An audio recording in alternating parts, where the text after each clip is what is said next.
Merhabalar sevgili arkadaşlar, kıymetli takipçilerim. Hoş geldiniz, mutlu bir gün diliyorum. Bugün 14 Eylül 2022.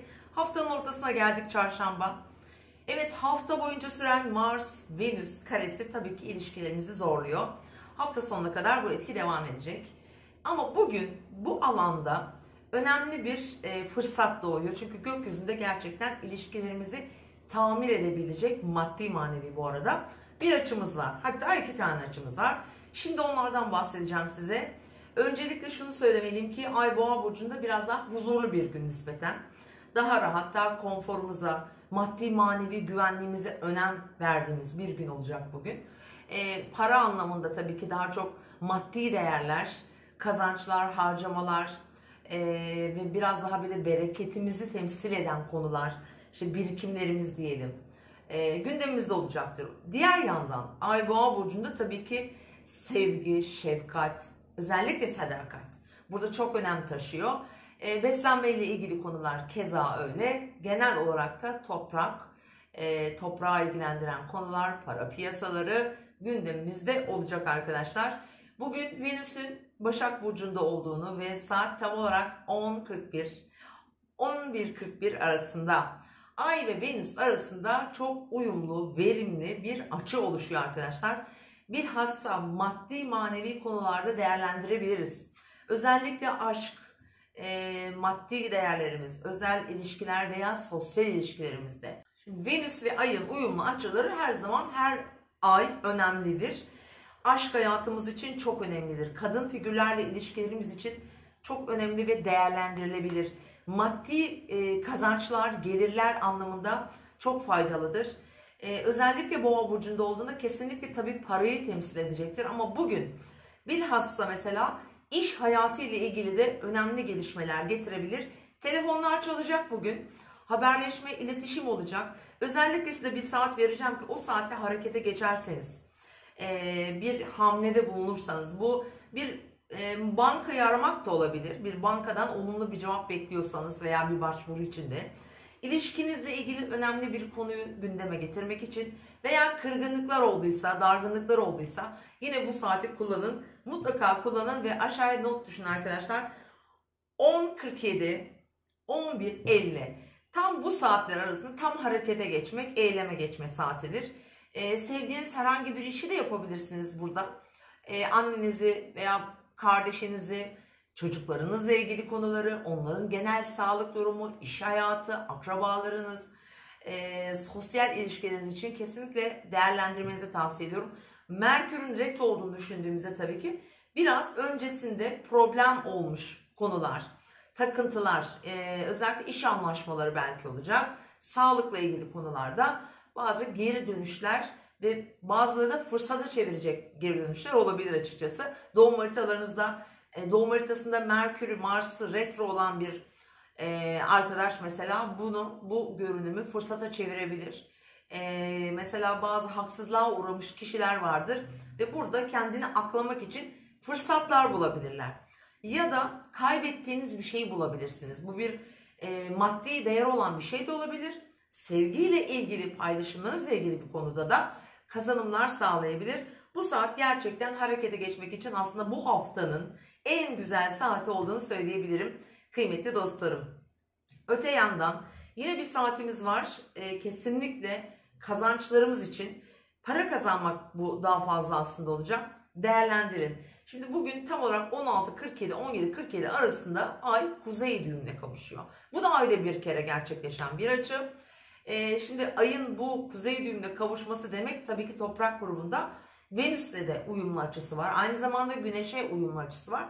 Bu bizim ektiğimizi biçmek, ekilen tohumların artık cevap vermesi, bir şeylerin görünür olması anlamına gelecektir. Dolunayda meydana gelen konular, gündemler. Şu an mesela gündeminizde bazı Merkür retrosu gerçekten dengeleri bozdu.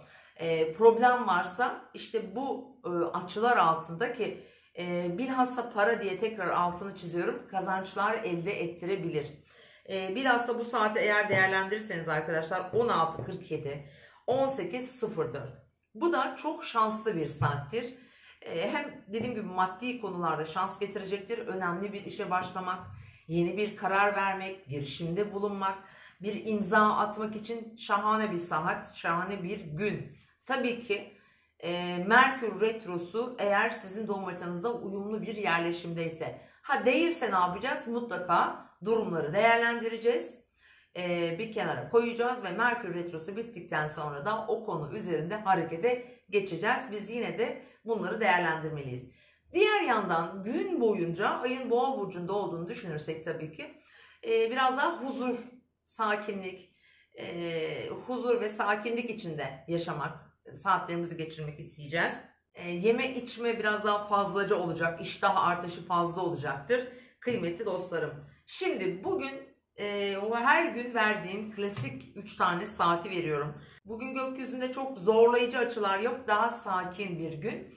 Ve bu saatler bizim çok işimize yarayabilir. Bir tanesi 12.52-13.54 arasında. İşte burada özel bir konuyu halletmek, sevdiğimiz birileriyle bir şeyler paylaşmak için kesinlikle değerlendirebilirsiniz. Diğer saatim 20.04-21.02 aşk, ilişkiler, para, işle ilgili konularda bazı girişimler, sağlıkla ilgili konular için yine kullanılabilir.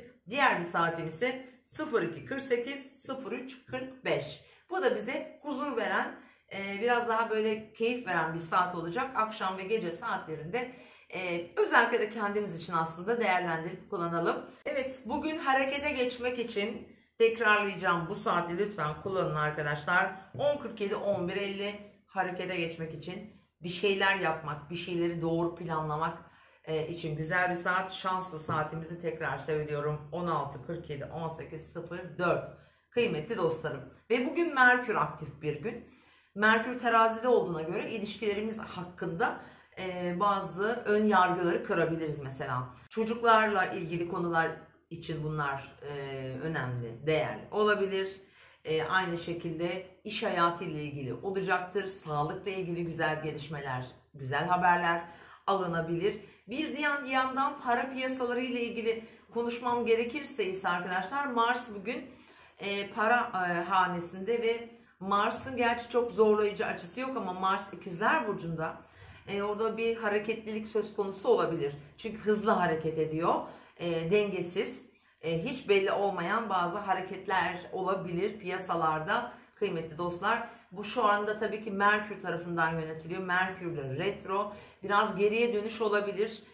Bundan 4 ay öncesine gidebiliriz. 4 ay öncesinde gündeminizde neler vardı? Nasıl bir gündeminiz vardı? Nasıl bir ilişki yaşıyordunuz? Nasıl bir gelirleriniz ne şekildeydi? Biraz onlarla değerlendirebilirsiniz bugünkü hareketlilikleri. Bir diğer yandan bugün şu da olabilir. Mesela ortaklı işlerin maddi kısmına gelen boyutları hareketlenecektir. Para ile ilgili alma verme dengesi mesela gündemde olabilir. Evet, finansal konular her zamanki gibi bugün dikkat çekici olma ihtimali yüksek kıymetli dostlarım. Evet sevgili arkadaşlar, haftalık yorumlarınızı biraz gecikmeli yayınladım biliyorum. İstanbul'daydım, orada yoğun bir aslında gündemim vardı. Dolayısıyla orada çektim zaten yayınlarınızı.